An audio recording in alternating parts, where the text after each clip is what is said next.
మిత్రులందరికీ నమస్కారం.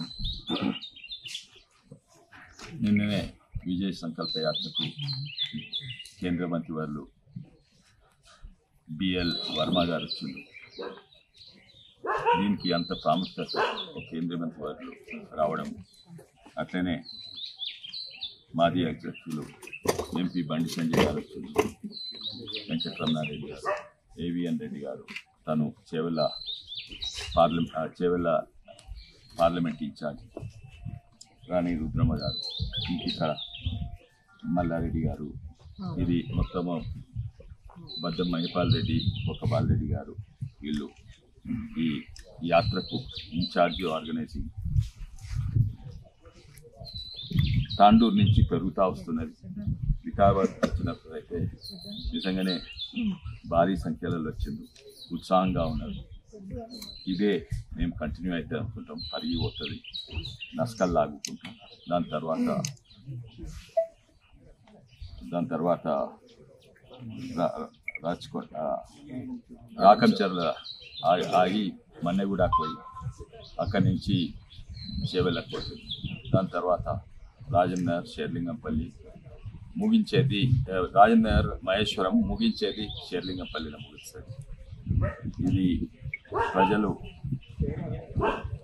ఆ అసెంబ్లీ ఎలక్షన్స్ వేరే, ఈ పార్లమెంట్ ఎలక్షన్స్ వేరే. పార్లమెంట్ ఎలక్షన్స్ అంటే మోడీ వర్సెస్ ఎవరు అన్నట్టు చూస్తుంది. వాళ్ళు ఒకటే క్యాండిడేట్ కనబడుతుంది, అది మోడీ గారు. ప్రతిపక్షాలు వాళ్ళ క్యాండిడేట్ ముందు పెట్టి ప్రచారం చేసుకున్నట్టు లేరు. ఈసారి చేవెళ్ళ బహుశా నంబర్ 1 మెజారిటీ ఉండొచ్చు. ఎందుకంటే ఇక్కడ ఏ లెక్కలు చూసినా కూడా, ఏ గ్రాఫ్లు చూసినా కూడా ఇంతకుముందు 4% నుంచి 7% పెరిగింది, 7% నుంచి 15% పెరిగింది. ఆ గ్రాఫ్ ప్రొజెక్ట్ చేసినా కూడా, లేకుంటే ఒక్క ఎమ్మెల్యే ఉన్న తెలంగాణలో ఇప్పుడు 8 ఎమ్మెల్యేలు ఉన్నారు. ఒక్క ఎమ్మెల్యే ఉన్న తెలంగాణలో 4 ఎంపీలు గెలిచిండ్రు. ఏ గ్రాఫ్లు ప్రొజెక్ట్ చేసినా కూడా తప్పనిసరిగా తెలంగాణలో 10 కంటే ఎక్కువ వస్తాయని మేము అనుకుంటున్నాం. భారతదేశానికి స్లోగన్ అబ్కీ బార్ 400 పార్ అంటే తెలంగాణలో అబ్కీ పార్ 10 పార్ అని. కానీ మీరు విశ్లేషకులు విన్నారు,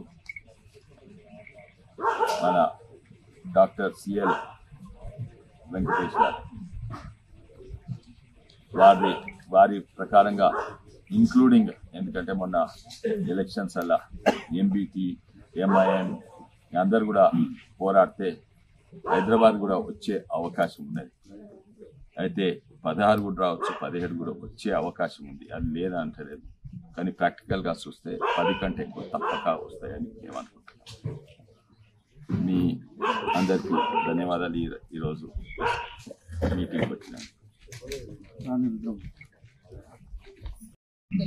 చేవెళ్ళ మాజీ ఎంపీ కొండ విశ్వేశ్వరరెడ్డి గారికి, కామారెడ్డి ఎమ్మెల్యే కాట్రపల్లి వెంకటరమణారెడ్డి గారికి, అలాగే అన్న జిల్లా అధ్యక్షులు మాధవ్ గారికి, పార్లమెంట్ కన్వీనర్ మల్లారెడ్డి గారికి, ఈ క్లస్టర్ ఇన్ఛార్జ్ మహిపాల్ రెడ్డి గారికి, అలాగే ఈ కార్యక్రమంలో పాల్గొంటున్నటువంటి భారతీయ జనతా పార్టీ నాయకులందరికీ, కార్యకర్తలకు, మీడియా మిత్రులందరికీ కూడా పేరు పేరున నమస్కారం.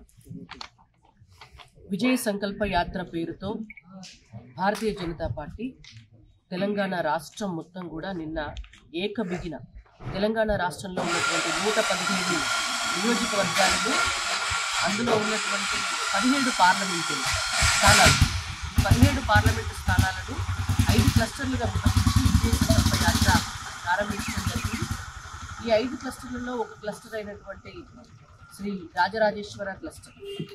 ఈ కార్యక్రమం వికారాబాద్ జిల్లా తాండూరులో మొదలై వేములవాడ రాజన్న సన్నిధిలో పూర్తవుతుంది. కాబట్టి తెలంగాణ కొలువైన దేవుడు ఇలవేల్పు రాజరాజేశ్వర స్వామి పేరు పెట్టడం జరిగింది ఈ క్లస్టర్కి.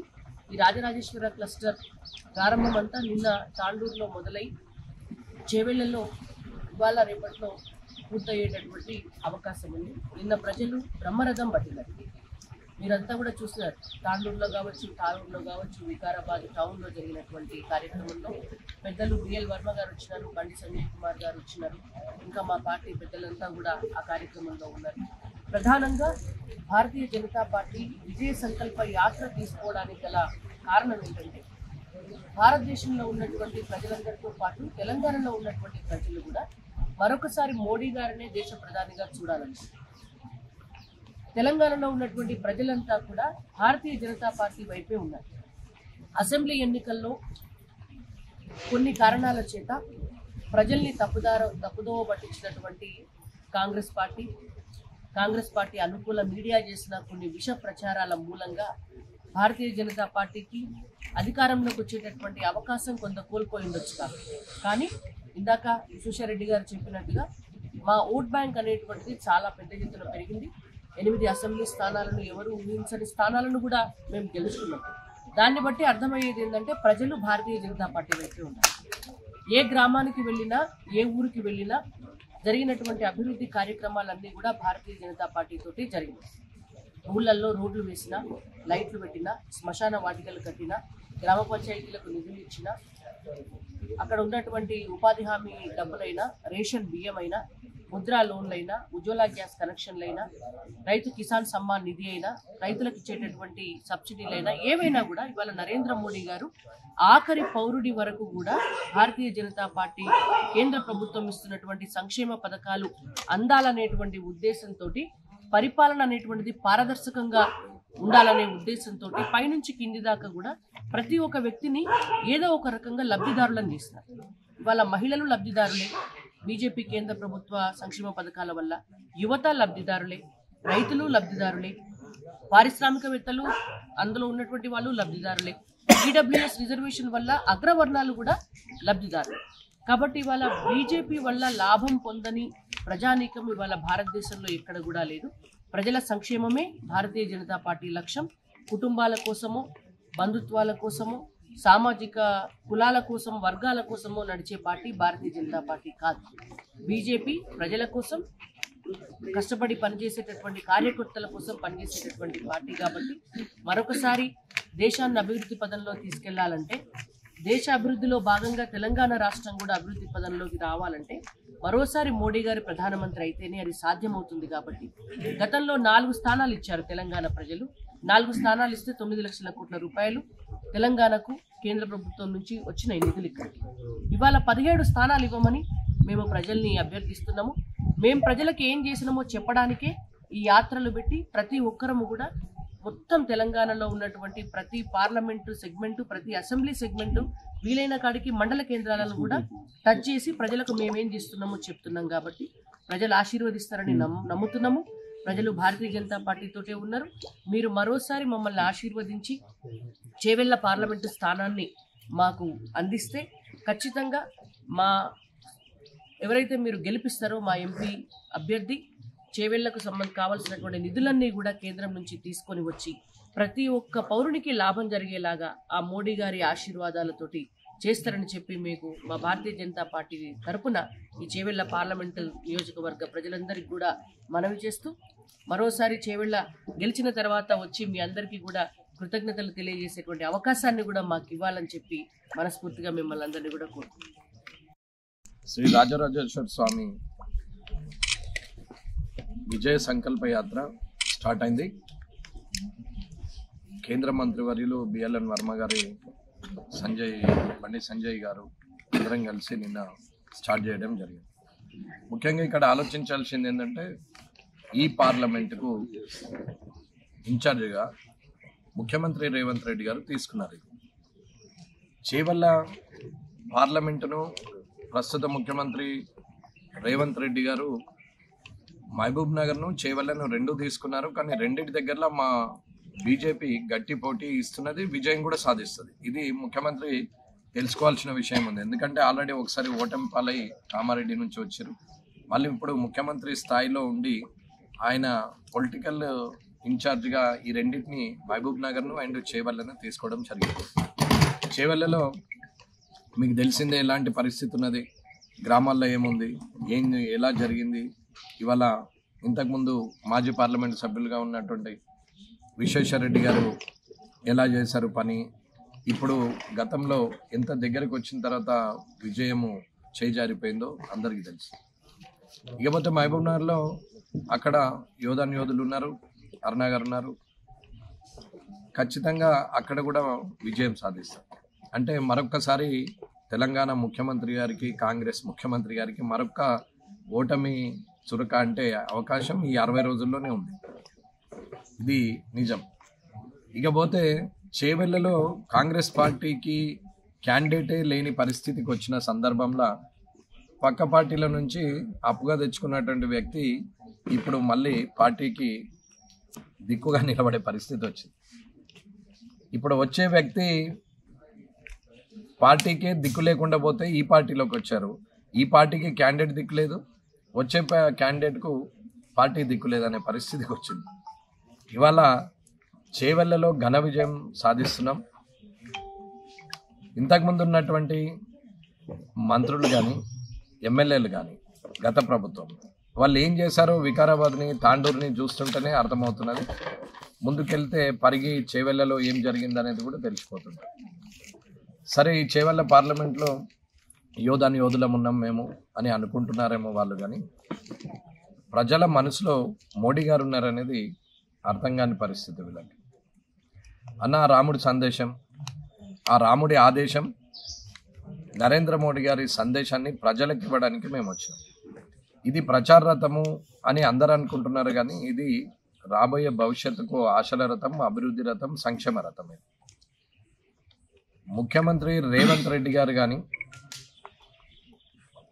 ఇవాళ క్యాండిడేట్ లేని పరిస్థితికి వచ్చిన పార్లమెంటును తీసుకొని ఆయన ఇవాళ మళ్ళీ కొత్త వ్యక్తులను తీసుకొస్తున్నారు. మరి పాత వ్యక్తులు ఏం చేస్తారనేది ఇక వాళ్ళ సొంత విషయం, అది వేరు. కానీ ఇక్కడ ఉన్నటువంటి మాజీ పార్లమెంట్ సభ్యులు విశ్వేశ్వరరెడ్డి గారు, ఆయన కుటుంబ చరిత్ర అయినా, ఆయన హుందాతనము, మాట్లాడే విధానము, ఆయన ఆలోచన విధానము అందరికీ తెలిసింది. కాబట్టి ప్రజలందరినీ నేను కోరుకునేది ఏంటంటే, చేవెళ్ళ నియోజకవర్గంలో, పార్లమెంట్ నియోజకవర్గంలో ఉన్న 7 అసెంబ్లీలో గతము వేరు, ప్రస్తుతము గల్లీ రాజకీయం వేరము, ఢిల్లీ రాజకీయం వేరు. సరే, గల్లీలో ఎలాగలాగా గడ్డకు పడ్డ కాంగ్రెస్ ఇప్పుడు ఢిల్లీలో కూడా పడతామని అనుకుంటున్నారు, కానీ బొక్కబొర్లో పడడం తప్ప ఏం లాభం లేని పరిస్థితి. కాబట్టి ముఖ్యమంత్రి గారు రాష్ట్రాన్ని అంతా మిగతా వాళ్ళకి వదిలేసి ఈ 2 పార్లమెంటు మీద మీరు దృష్టి పెట్టండి. ఒక్కసారి ఈ 2 పార్లమెంట్లు బీజేపీ గెలుస్తున్నది, చేవెళ్ళ, మహబూబ్ నగర్ 2 బీజేపీ గెలుస్తున్నది. కాబట్టి గౌరవ ముఖ్యమంత్రి రేవంత్ రెడ్డి గారికి నేను చెప్తున్నది ఏంటంటే, ఏదైనా మీరు తీసుకున్న నిర్ణయం సరైనదని మీరు అనుకుంటున్నారు. ఆ సరైన నిర్ణయం అనుకొని గతంలో ఒకసారి పొరపాటు చేశారు, తిరిగి అదే పునరావృతం అవుతుందనేది నేను చెప్తున్నాను. కాబట్టి చేవెళ్ళ నియోజకవర్గంలో ఉన్నటువంటి ప్రజలందరికీ చేతులెత్తి మొక్కి చెప్పడం ఏంటంటే, మోడీ గారి వల్ల దేశ చరిత్ర ఎంత అగ్రగామిగా ఉంది, ప్రపంచంలోనే ఎంత ఉన్నత స్థాయిలో ఉంది, విశ్వగురుగా మారినటువంటి ఈ భారతదేశాన్ని నడిపే వ్యక్తి నరేంద్ర మోడీ గారే అనేది ప్రజలందరికీ తెలుసు. కాబట్టి ప్రజలందరూ బీజేపీకి ఓటేసి, పువ్వు గుర్తు ఓటేసి ఘన విజయం ఇస్తారనే నమ్మకం ఉంది. ఖచ్చితంగా విజయం పొందుతాం, ఇది ప్రజల ఆశీర్వాదం. కాబట్టి ఆ శ్రీరాముడి ఆదేశాన్ని, నరేంద్ర మోడీ గారి సందేశాన్ని, ప్రజల ఆశీర్వాదాన్నితో పాటు విజయం లబ్ధి పొంది ప్రజలకు సేవ చేసే భాగ్యం కలిగిస్తారని కోరుకుంటూ, చేవెళ్ళ ప్రజలందరూ భారతీయ జనతా పార్టీ దిక్కే చూస్తున్నారు అనేది ఇది నిజం. ఇద్దరు రావడం పొరపాటు. మేము ఎక్కడున్నా గెలుస్తామనే హమ్ అంత దూరం తీసుకొచ్చింది. ఇక ముందు ఆ ప్రయత్నము ఫ్యూచర్లో భారతదేశంలోనే ఎవరు చేయరు. క్రమంగా ఒక నియోజకవర్గాన్ని ప్రజలతో మమేకమై 24 గంటలు అందుబాటులో ఉండి, అక్కడే ఉండి డబ్బు లేకున్నా ఖచ్చితంగా విజయం పొందొచ్చు. దీనికి సాక్ష్యం కామారెడ్డి నియోజకవర్గం. కాబట్టి ఎవరైనా రాజకీయం చేయొచ్చు అన్న. 5 ఏళ్ళు మాత్రం నాది కాదు, నేను ప్రజలతో ఉంటా, నాకు సొంత ఎజెండా ఏమీ లేదు, ప్రజలే నా ఎజెండా అనుకున్న వ్యక్తి ఖచ్చితంగా విజయం పొందుతారు. ఇది ఏ పార్టీ అయినా సరే, ఇదే అని అదని కాదు నేను అనేది. ఒక వ్యక్తి కానీ డబ్బే పరమావధి అనుకుంటారు, అంతేగాని డబ్బును ఎవరు కూడా తీసుకోరు. ఆ డబ్బు గురించి ఆలోచించే ప్రజలు లేరు.